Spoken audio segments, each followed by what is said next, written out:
All right, everyone, welcome to part 2 of our architecture discussion. And here we have the round arch, or sometimes called the true arch.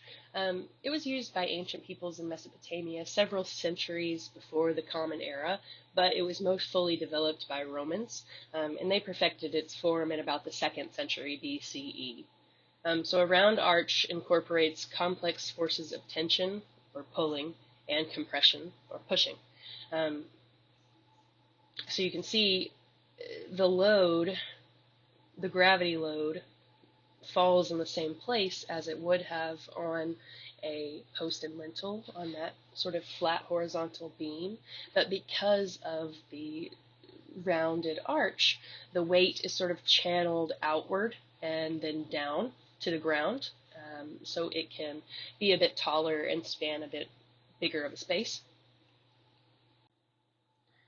Here we have a 1st century Roman aqueduct in France. It was constructed in about 15 CE, and it's in surprisingly good condition. Now, at this time, the Roman Empire was sort of at its peak. It was quite vast, and it was spreading its architectural techniques across the entirety of Europe. So these are impressively built. They are dry masonry, so no mortar, just perfectly cut stones kind of fitted together. The upper level is the aqueduct. It is built to move fresh water from about 30 miles north in the mountain springs down to the cities.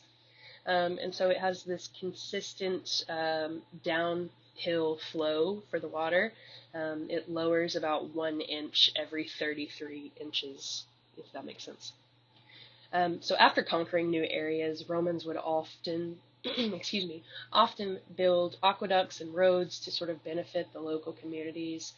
These were projects of imperial power, but they also enabled the armies to sort of travel quickly through these new lands. So the arches here are more efficient than the post and lintel at distributing that compressive stress of the building, that weight that presses straight downwards, again, by spreading it outwards, kind of along the arch, along the arc or the curve of that arch, and then downward into the post and to the ground. Oh, and the 2nd level here is the road in this case, which this is in such good condition still that cyclists use it, they cross it during the Tour de France. So after perfecting the rounded arch, the Romans began developing vaults, or specifically barrel vaults, which is essentially a round arch that has been elongated or stretched into a sort of hallway in order to create a more spacious interior. You can also think of it as many single round arches placed together. And yes, the Romans did perfect and use this type of vault, but it's a bit better expressed in the Middle Ages. So Romanesque is a term that means in the Roman manner, and it was a term that was coined in the 19th century to describe the early medieval European church architecture from about 1050 to 1200. These buildings often featured solid masonry walls with rounded arches and vaults that were characteristic of imperial Roman buildings. At this time, churches were becoming more important centers of community activity, and they needed to accommodate larger crowds. So here we're looking at the Church of St. Foy in France. So this is a pretty early Romanesque example. Often these would have had wooden or thatched roofs, but after they started using barrel vaulting, they instead have a heavy stone roof over this long central space, which is called a nave, N-A-V-E. And that barrel vault there is held up by the same weight distribution as the rounded arch. So really the vault here kind of visually unifies the interior space and creates this majestic climax of rhythms with the arches. It also really helped with fire control and weather resistance. And then it turned into a bit of a competition to see who could build the highest arch or vault, or create the most spacious interior and therefore get the closest to heaven. The side aisles here are constructed of a series of what's called groin vaults, which are two barrel vaults that have been crossed at right angles. The weight is the weight and the stress is then directed down and kind of outward to the four corners. Um, these groin vaults can divide the space into bays, each of which contains one groin vault and results in the ability to cover a long span quite safely and economically. So looking down the nave again, you can sort of see how the repetition of bays also creates this rhythmic pattern that's then enhanced by what are called transverse arches, which are these sort of engaged or applied arches that give the walls additional strength and sculptural form. But you might notice, as successful as this was, it could accommodate way more people, yes, and it is a larger interior space, but the outward thrust would eventually become too much. So these exterior walls had to be quite massive, so only very small windows could be put into them, so it created sort of dark and gloomy interior spaces, although this one is a bit brighter. But with a transition to pointed arches and vaults, we get two advantages. Now, these may not seem that different from round arches or vaults, but they are more structurally sound. Because the sides arc up to a point, the weight is channeled downward to the ground at a steeper angle, and therefore the arch can be taller and span greater spaces. Now, this is a feature that's commonly associated with Gothic architecture, which we'll look at momentarily, but it appears in the earlier Romanesque period as well, as you can see here. So we have this regular geometric plan with a very long bay-divided nave that has these rectangular chapels kind of off the sides. But the key characteristic feature here is the pointed vault over the nave and those pointed arches that lead into those side bays or side aisles. So this allows for even larger, more spacious interiors, but still pretty dark and gloomy. The large windows at the ends really kind of concentrate the light within the sanctuary, where the remainder of the space is kind of left in shadow.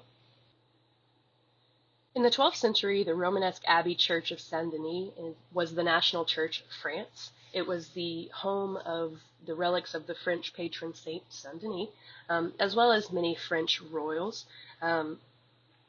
The abbot Suger, who was the abbot there from about 1122 to 1151, he was unsatisfied with the kind of dark gloominess of the interior space, and he sought to create a space that would bathe the worshippers in a divine light and really create a sense that they were being lifted towards heaven.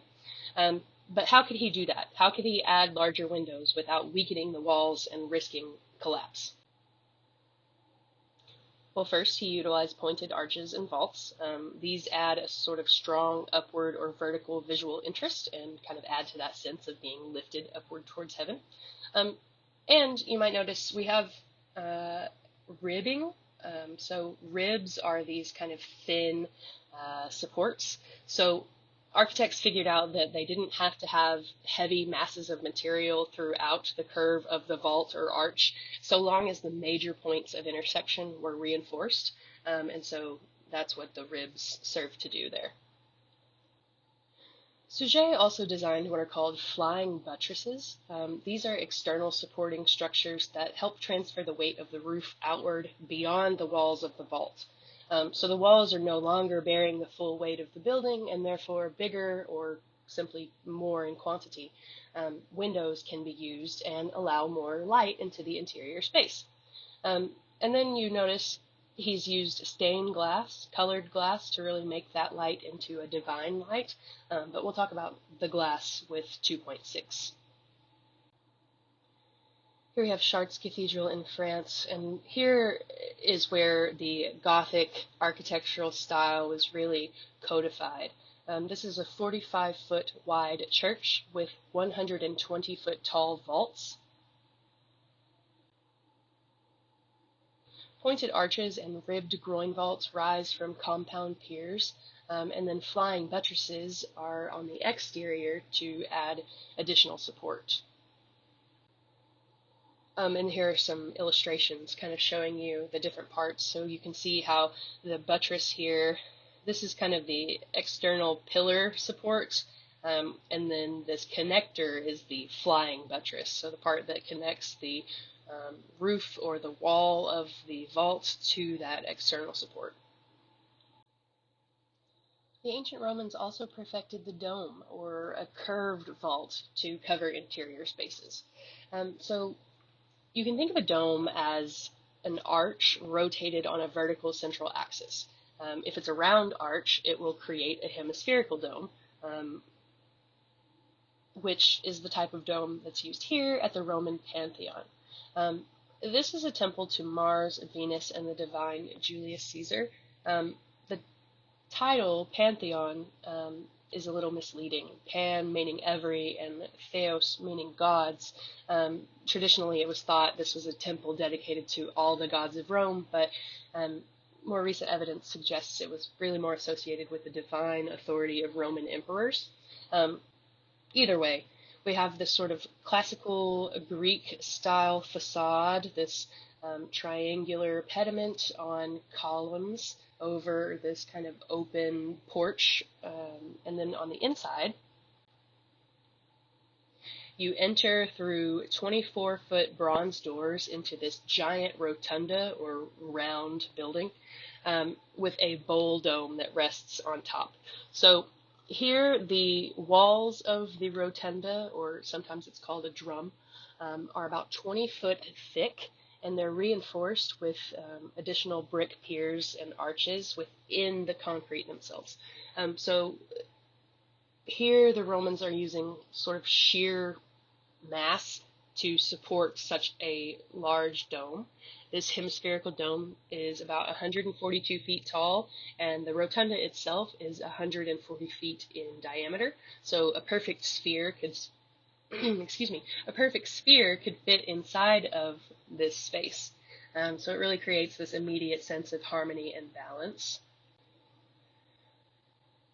In the interior of the dome, the ceiling is coffered with these recessed rectangles that sort of lessen the weight. I think at the highest point, the dome is about 2 foot thick, and then it dramatically increases in thickness towards the base with a series of stepped rings on the outer surface that add weight to the base and increase the stability. And then again, at the peak there, we have a 29-foot opening, which is called an oculus, which was symbolic of the eye of heaven, but it also allows light in and illuminates the space. So with the Pantheon, we have a round dome on a round building, which is pretty simple, right? But what if you want to put a dome on a square building? Well, it's not impossible, and it's exactly what's happened here at the Hagia Sophia in Istanbul, Turkey. This was built as a church in the 6th century when Istanbul was still Constantinople, the capital of the Byzantine Empire. It was designed by two mathematicians, Anthemius of Traus and Isidorus of Miletus. Later in the 15th century, the Turks conquered Constantinople and converted Hagia Sophia into a mosque, adding these 4 minarets to the corners.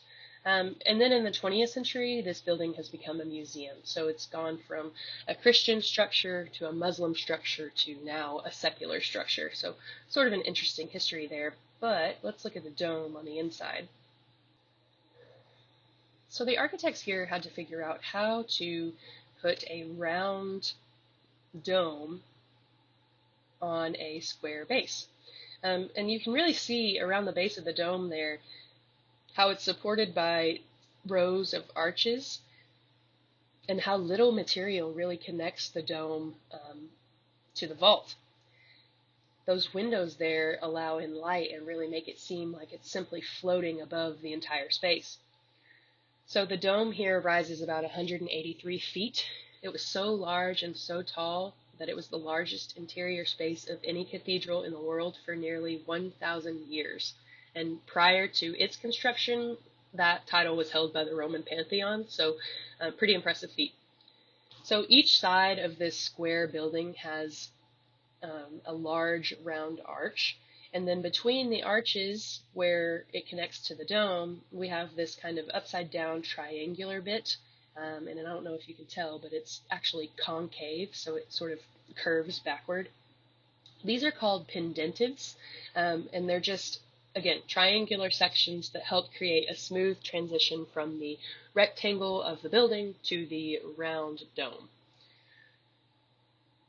And so like rounded arches, these semicircular shapes kind of limit the height and width, but the pointed arches and domes transfer that weight to a sharper angle and can rise higher. So artists, or rather architects, really have to pick and choose their materials and their methods to achieve the space that they want. So now we'll look at some skeleton and skin structural systems. So remember, with the shell construction, the building materials provide both the structural support and the visible exterior covering. With the skeleton and skin system, we have a rigid support system that works as the inner skeleton, or sort of a basic frame, and then that's covered over with a lighter weight skin. And teepees used by the American Plains Indians are really a quintessential example of this skeleton and skin structural system. So a teepee is a form of portable architecture, and it could really withstand the wind, dust, and storms that occur on the prairie. So between the eastern woodlands and the Rocky Mountains is prairie grassland, or the Great Plains, right? So Native American peoples were pushed westward by European expansion in about the 1700s and then on. Groups of Sioux, Crow, Cheyenne, and Arapaho peoples, as well as other groups of mounted hunters, were pushed into the plains areas, so they're new to this land. Now, these people, these native peoples had received horses from Spanish and French traders, so they become nomadic, and they depend on the migrating herds of buffalo for food, clothing, and shelter. And so the teepee was a fantastic solution to the issue. A portable form of architecture, pretty lightweight, relatively easy to construct and take apart. So a teepee is essentially a stable pyramid or conical frame consisting of about 3 to 4 long poles that's then filled in with about 20 additional smaller poles in this rough oval shape. And then those poles are covered over with bark or specially prepared buffalo or deer hides. These hides were prepared, tanned, and dried so that they would be waterproof. And depending on the size of the teepee, it would take anywhere from 20 to 40 hides, though later indigenous peoples did use canvas, which was more regular in shape and a bit easier to come by. But you can see here how the poles serve as our skeletal system and the hides are our skin. It would have had a hole at the top for smoke to escape, this sort of flap-covered door, and you can also sort of see there's sort of a secondary lining around the bottom portion here that serves as insulation to keep the draft out. And teepees were really the property and responsibility of Native women. Women were the ones who carried the poles and the hides. They were the ones who set up the teepees.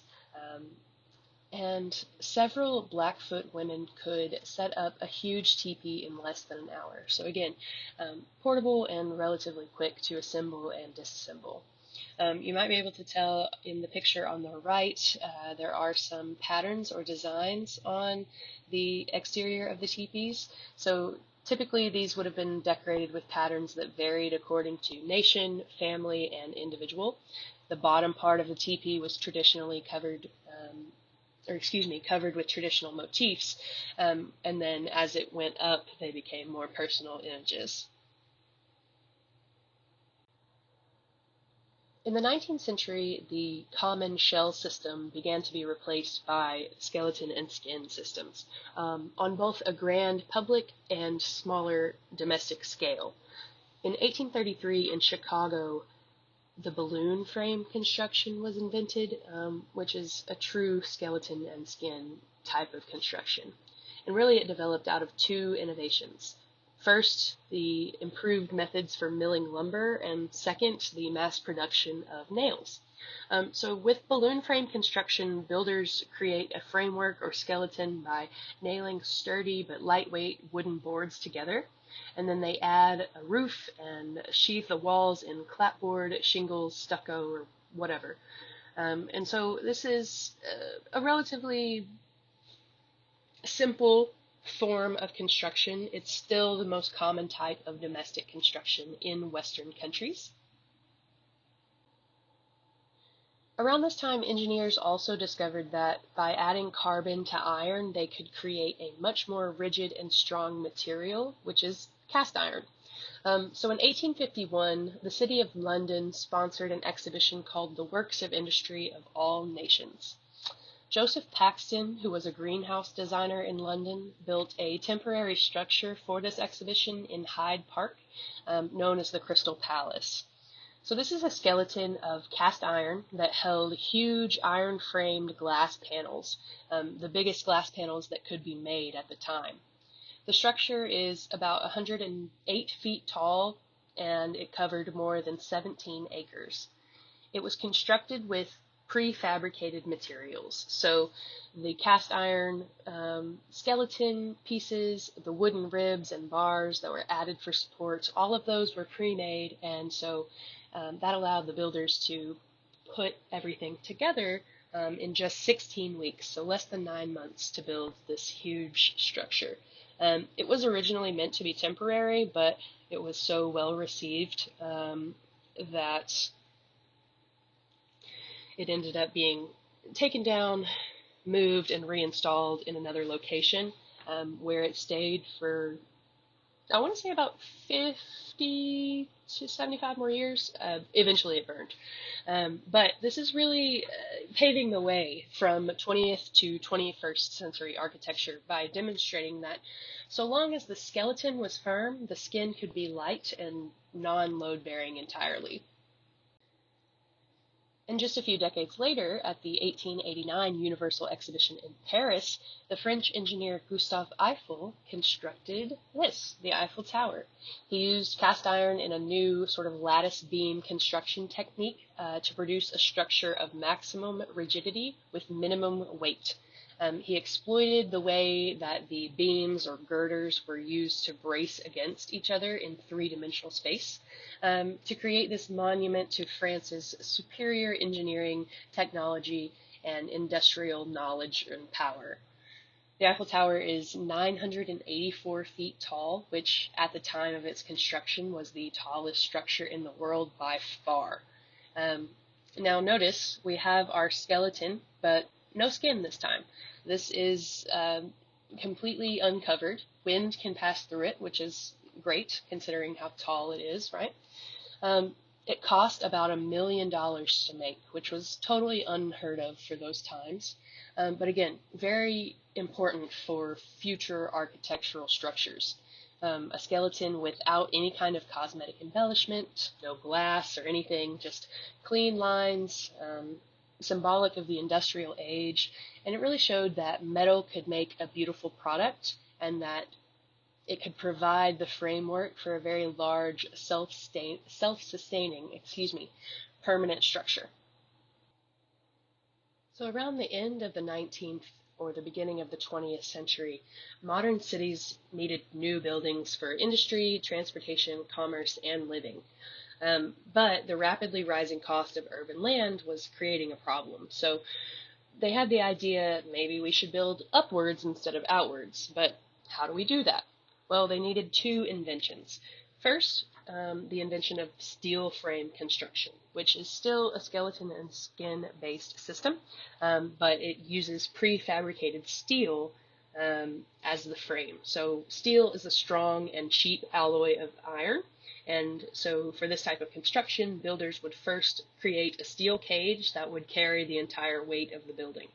The second invention that was required for building upwards was the elevator, and that happened in the 1880s. So that opens the door for skyscrapers. So we're looking at Louis Sullivan's Wainwright building. This is a very early example of a skyscraper from about 1890 to 91, and it is a steel framework sheathed in masonry. So Sullivan wrote an 1896 treaty on skyscraper architecture, which he titled The Tall Office Building Artistically Considered. In this treaty, he wrote, "Form must ever follow function." So he believed that design should reflect the social purpose of the space. He said that the ideal skyscraper should be divided into three sections. There should be a base level or a ground floor for businesses that require easy public access and light open spaces. There should then be a second story that was accessible by stairways for the businesses to use as storage. And then those two floors could be followed by as many stories as desired of offices or apartments that were all designed to look the same because they all serve the same function. Then at the top, there should be an attic story, and this is where utilities and maintenance things would be. Now on the exterior, Sullivan argued that there should be a distinct cornice line to mark the building out from others in the city. Because the frame is load-bearing instead of the walls, that allows for more windows. And so we have these many floors of offices or apartments, all with natural light being let in, no matter where they're situated at, really. And so towards the middle of the 20th century, skyscrapers really began to take off and take over downtowns and cities all over the country and all over the world. Architects really started to capitalize on the fact that the weight of the building is supported by the frame and not the skin. And so people like Mies van der Rohe started to sheathe buildings completely in glass. Mies van der Rohe's mantra was less is more. He was really concentrating on simplicity and the use of modern materials. So here we have the Seagram building in New York City. This was designed by Mies van der Rohe in conjunction with Philip Johnson, and it was constructed from 1954 to 58. So this is a rectilinear glass tower, essentially, and it really comes to personify the post-war capitalist society. This is a skyscraper by sort of definition, right? Kind of the iconic image of a New York skyscraper. So we have this very standardized and impersonal corporate post-war period, and now a very efficient building method and efficient building materials. So an immense amount of office spaces could be created on a relatively small lot here. Now, Mies van der Rohe was criticized for his unadorned glass structure, but again, he advocated less is more, and also God is in the details. So there are non-functional bits, bronze beams on the exterior here that kind of echo the functional interior beams, but they add a sleek, rich, kind of dignified appearance to the facade. And again, this is what modern skyscrapers are all about, right? Kind of sleek, rich, fancy could be a good word for it, really, but a skeleton covered in glass. So concrete is a mixture of cement, gravel, and water. And it can be poured into molds and set to harden. So it can create curves and shapes that beams or steel frames cannot. Now, this is not a new invention. It's actually a very old material. We know that the Romans used concrete to construct things like the Pantheon, though we're not exactly sure what their recipe was. But anyway, later in the 19th century, architects found a way to embed mesh or rods of iron inside this concrete before it hardened, and it would reinforce these forms. So they could be molded into even more irregular and organic shapes instead of having to be limited to right angles like buildings made of blocks or bricks. So we're looking at the Sydney Opera House here. This was precast in sections of reinforced concrete. It's quite a daring concept for the time. It was built in the 70s, but it alludes to the ship because it's in the Sydney Harbor, right? So the shapes of the building are kind of evocative of the sails of a ship or perhaps of seashells. Um, there was a big debate at the time that it was completed about whether it was beautiful and successful or a total monstrosity and a failure. Um, I think that debate still kind of rages on today, but it's a really great example of modern materials creating a revolutionary architectural form that really reflects the environment of the building. In the 1920s and 30s, there was an emergence of the international style of architecture. This was really due to increased communications between modern architects post-World War I, which created sort of a universal formal language. The international style is characterized by the use of simple cubic forms, the absence of applied ornamentation, open interior spaces, the use of industrial glass, steel, and reinforced concrete. So we're looking at a structure designed by the Swiss-born architect Le Corbusier. And yes, he was Swiss-born, but he was actually prominently active in France, really the most important French modernist architect, and quite a big proponent of the international style. He sought to simplify his structures down to their main functional features, the windows, doors, walls, and he wanted rational, flexible designs that provided maximum light and open spaces and minimum load-bearing walls. So this is a private home outside of Paris. It's titled Villa Savoye, and it was constructed in 1929 and 30, and it's truly an iconic example of the international style. So Corbusier envisioned a home being designed as rationally and functionally as a car or a plane or any other machine. He envisioned the home as a machine for living in. So he used flat roofs as terraces to maximize space. He used movable partitions or curtain walls, again, to maximize and customize space. Slotted supports between the interiors allowed for lots of ribbon windows to run the length of the building, maximizing the light. So